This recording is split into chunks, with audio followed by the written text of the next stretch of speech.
Graça e paz a você, a sua casa, que acompanha o nosso momento de devoção. Esse momento de leitura da palavra, momento de oração, momento de meditação. Graça e paz.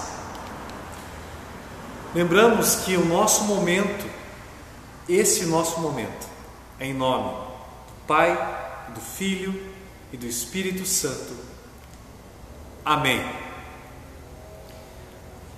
A nossa meditação de hoje, para a gente pensar um pouquinho, para a gente refletir, será baseado no Evangelho deste final de semana, o Evangelho de João, capítulo 6, versículo 22 até o versículo 35. Está escrito assim: no dia seguinte, a multidão que estava no lado leste do lago viu que ali só havia um barco pequeno. Sabiam que Jesus não tinha embarcado com os discípulos, pois estes haviam saído sozinhos.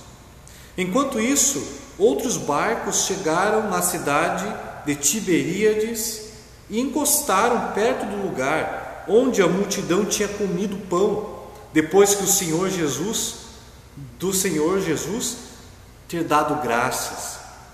Quando viram que Jesus e os seus discípulos não estavam ali, subiram nos barcos e saíram para Cafarnaum, a fim de procurá-lo.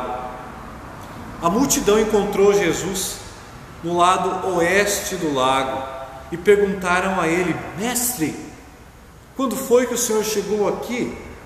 Jesus respondeu: eu afirmo a vocês que isto é verdade. Vocês estão me procurando porque comeram os pães e ficaram satisfeitos, e não porque entenderam os meus milagres. Não trabalhem a fim de conseguir a comida que se estraga, mas a fim de conseguir a comida que dura para a vida eterna. O Filho do Homem dará essa comida a vocês, porque Deus, o Pai, deu provas de que Ele tem autoridade. O que é que Deus quer que a gente faça? Perguntaram eles. Ele quer que vocês creiam naquele que Ele enviou, respondeu Jesus. Eles disseram: que milagre o Senhor vai fazer para a gente ver e crer no Senhor? O que é que o Senhor pode fazer? Os nossos antepassados comeram o maná no deserto, como dizem as Escrituras sagradas. Do céu Ele deu pão para eles comerem.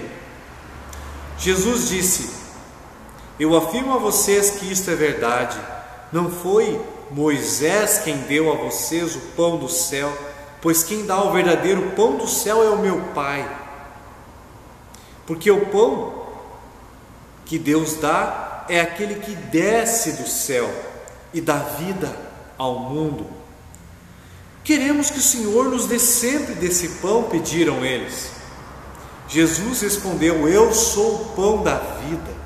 Quem vem a mim nunca mais terá fome, quem crê em mim nunca mais terá sede. Até aqui a Escritura Sagrada. Em nome de Jesus, amém. Jesus caminha pela cidade de Cafarnaum, cidade onde Ele fez vários milagres, onde Jesus chamou os discípulos também. Fica na parte norte ali do mar da Galileia, ao lado da cidade de Betsaida, cidade onde o Pedro nasceu, por sinal. Cafarnaum era um centro de cobrança de impostos. Ali havia também um posto militar romano. Pensem nesse contexto então: um posto militar romano e cobrança de impostos. E esse coletar de impostos poderia ser de arrecadação sobre a produção agrícola, ou se cobrava impostos das caravanas que passavam ali perto, uma rota comercial ali perto, comércio de produtos entre regiões. Cafarnaum, além de terra de agricultores e pescadores, era também a terra de um famoso coletor de impostos, o Mateus. Mateus que escreveu o Evangelho de Mateus. É muito significativo Jesus estar ali fazendo milagres. Jesus está ali após a multiplicação de pães e peixes. Para um povo que sofria tanto com a arrecadação de altos impostos cobrados pelos pagãos do Império Romano, que dominou a região ali e o mundo. O pobre povo que vendia o almoço para comprar a janta, que fazia dívidas para plantar, e que, se o ano era um ano de seca, as pessoas não conseguiam pagar o que deviam aos ricos, aqueles que emprestavam, aquelas pessoas então se tornavam escravas. Quem devia, e também a sua família, toda ela. Então, há aqui um lugar de sofrimento. Isso era Cafarnaum. O próprio nome da cidade tem várias possíveis origens, e algumas delas fecham com o significado que faz sentido com a existência daquelas pessoas que moram ali, e veem em Jesus uma possibilidade de mudança de vida. Cafarnaum pode significar vila de Naum ou aldeia de Naum. O nome Naum significa cheio de consolação ou o compassivo. Olha só que legal. Cafarnaum, então, pode também ser traduzida, conhecida por a vila da consolação. Jesus está ali andando, ouvindo as pessoas, curando, consolando na vila da consolação. Como não podia ser diferente, Jesus também nos ensina, enquanto caminha pela história, ao povo que sofre com a pobreza, com a subnutrição, com a prostituição, com a escravização, Ele traz consolação. Na vila da consolação, Ele lembra que multiplicou o pão, sim, Ele lembra. Mas Ele também lembra que o ser humano não vive só de pão. A própria palavra pão já tem um significado amplo. Pão pode significar o alimento, todo tipo de alimento. Melhor ainda seria chamar de sustento. E é disso aqui que Jesus está falando e ensinando. O sustento não é só pão. O alimento nosso de cada dia é tudo o que sustenta o ser humano: roupas, calçados, bons vizinhos, bom governo, trabalho, casa, enfim, o necessário para o ser humano viver dignamente. Jesus percebeu que aquele povo faminto queria mais milagre, queria mais cura, queria mais expulsão de demônios. Eles precisavam. Eles queriam mais pão. Eles precisavam. As pessoas precisam e precisavam disso. E além disso, o pão nosso de cada dia, o pão do céu que caminha, não apenas sobre as águas, além do racional e visível. As pessoas precisam também daquilo que elas não enxergam. Jesus, aquele que envia o Consolador, o Espírito de Deus, Cristo, que veio de Belém, está agora em Cafarnaum, a vila da consolação. Jesus que veio de Belém, o nome dessa aldeia, que significa casa de pão, Belém, ou casa de sustento, Belém. Jesus veio ser um alimento, o pão da vida, o pão do céu. Jesus fala que o pão que Deus dá é aquele que desce do céu e dá vida ao mundo. Crendo nele, neste pão, neste sustento, neste sustentador, você terá vida e vida eterna. Esse sustento é para ser repartido, é para ser ensinado, é para ser proclamado. Deus não quer que a gente acumule só para nós este sustento. Pão é para ser distribuído, é para ser vivido, é para ser comido na ceia, é para ser multiplicado pela palavra. Mas o alimento diário, esse bem conhecido, também não é para ser acumulado. Nada de celeiros gigantescos só para nós, de depósitos de cereais para guardar as grandes colheitas para si, ou para vender por preços exorbitantes para quem pagar mais. Nada disso. Isso tem um nome, é a avareza. O próprio Jesus conta o que vai dizer aos que pensam em levar vantagem e acumular para muito mais render. Jesus vai dizer assim: seu tolo, essa noite você vai morrer. Aí quem ficará com tudo o que você guardou? Isso está registrado em Lucas capítulo 12, versículo 20. Jesus não está falando para você não ter o seu celeiro, né? Não é isso. Jesus não quer que a gente também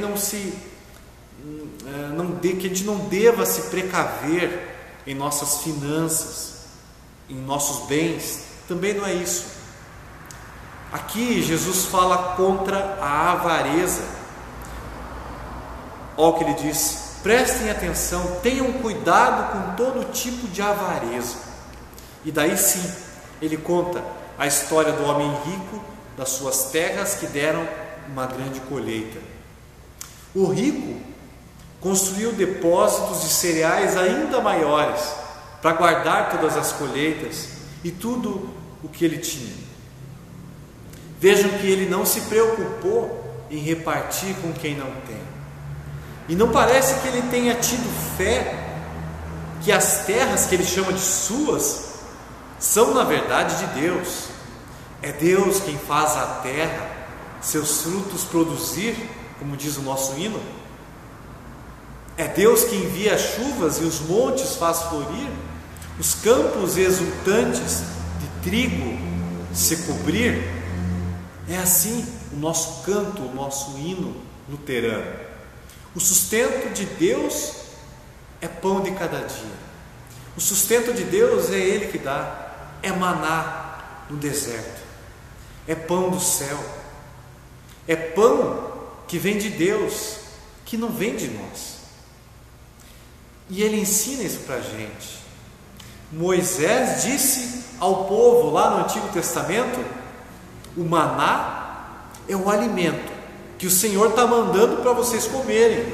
Esta é a ordem que Ele deu. Cada um de vocês deverá juntar o que for necessário para comer, de acordo com o número de pessoas que houver na família. Êxodo 16, versículo 15 e 16. E o que aconteceu com quem desobedeceu e pegou mais do que devia? O que tinha sido guardado estava cheio de bichos e cheirava mal. Deus, assim, estava ensinando ao povo que Ele é Deus, que é Ele quem cuida, que é Ele quem cuida e dá o sustento ao povo.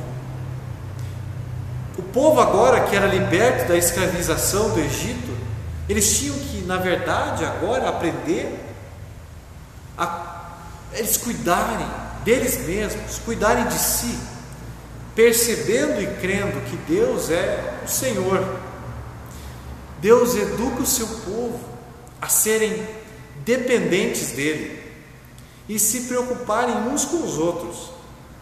Aconteceu que os que haviam pegado muito não tinham demais e não faltava nada para os que haviam pegado pouco. A continuação da história do Êxodo e do maná do deserto. E é assim que os tementes a Deus devem se comportar e levar esse Deus ao mundo, o Deus que dá o sustento, o Deus que dá o pão do céu, que cuida do necessário aqui e do necessário para a salvação eterna, para a gente não ser condenado, para a gente não morrer para sempre. Jesus ensina: quem dá o sustento da vida e para a vida eterna é o Pai do céu. Jesus é o pão da vida. Quem tem Jesus não tem mais fome de outros deuses e deusas. Quem tem Jesus não precisa mais sentir o vazio existencial do para onde eu vou e quem eu sou. Não precisa endeusar as suas posses ou o dinheiro. Também não deveria se preocupar com o sustento da vida. Afinal, os seguidores de Jesus pelo mundo, eles devem se ajudar. Isso é normal, isso é natural. Naquele momento, e um pouco depois ali que Jesus subiu ao Pai, os do caminho, como se chamavam os seguidores e seguidoras de Jesus, estavam juntos e unidos e repartiam uns com os outros o que tinham. Vendiam as suas propriedades e outras coisas e dividiam o dinheiro com todos, de acordo com a necessidade de cada um. Louvavam a Deus por tudo e eram estimados por todos. E cada dia o Senhor juntava ao grupo de pessoas que iam sendo salvas. Vejam que os cristãos se ajudavam quando eram poucos. Então imagina agora que o mundo todo conhece o cristianismo. Nós somos muitos. Como nós somos uma maioria no mundo, principalmente no Ocidente, onde a gente vive, a gente se ajuda. E ninguém passa fome, nem passa necessidades. A lógica seria essa, não é? Deus ensinou no deserto. Jesus ensinou em Cafarnaum. Os primeiros seguidores de Jesus viviam dessa maneira, mesmo em um número tão pequeno. Por repartirem as coisas entre si, por ajudarem as pessoas e louvarem a Deus, essas pessoas eram estimadas por todos, é o que está escrito. Eles eram bem vistos entre aqueles que não acreditavam em Deus, em Jesus também. Os cristãos não perseguiam outras religiões. Todas essas características do povo de Deus tinham um efeito no mundo, e cada dia o Senhor juntava ao grupo as pessoas que iam sendo salvas. É o que está escrito. A pergunta que muitas vezes deixa a gente perplexo e decepcionado hoje é: nós, cristãos no mundo e pelo mundo, vivemos dessa maneira? Se a gente não vive assim, será que é por isso que o ateísmo está crescendo? E outras religiões também estão aumentando pelo mundo? A resposta que foi dada pelos cristãos após e durante a Segunda Guerra Mundial, com parte do mundo cristão apoiando o projeto genocida de Hitler, Mussolini, será que não foi isso que desgastou o cristianismo novamente? Não vou nem comentar a Idade Média. Será que não falta algo para a gente conquistar mais pessoas para Cristo? Dividir, compartilhar, louvar? Louvar parece que continua sendo feito. Disso a gente não pode reclamar. Cada vez a gente vai vendo mais e mais igrejas surgindo aqui e ali, em todo lugar, em toda a região. Mas se a gente vê bilionários viajando para o espaço com um dinheiro bilionário em um planeta de fome, E a gente louva isso ao invés de se indignar.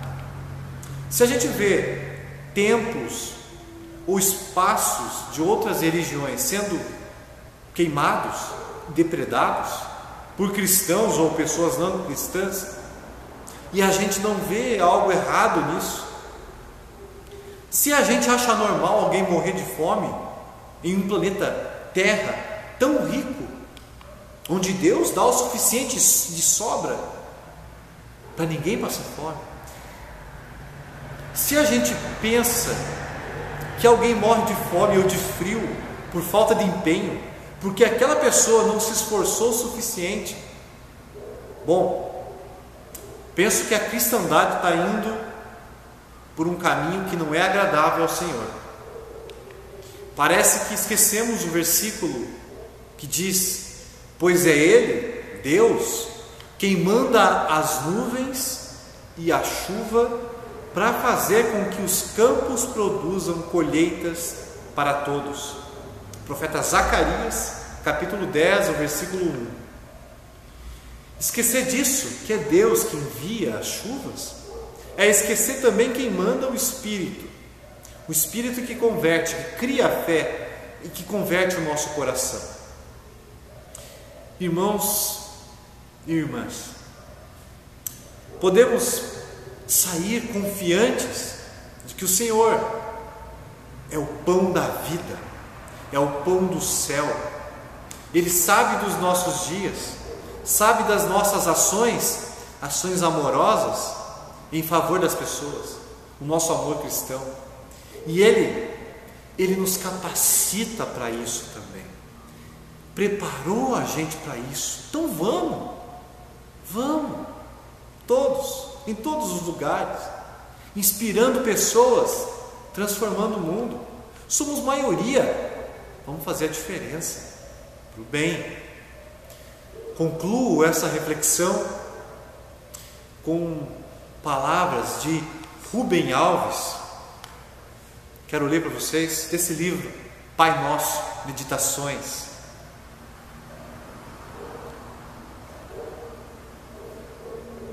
O pão que se economiza endurece e embolora, como o maná que caía no deserto.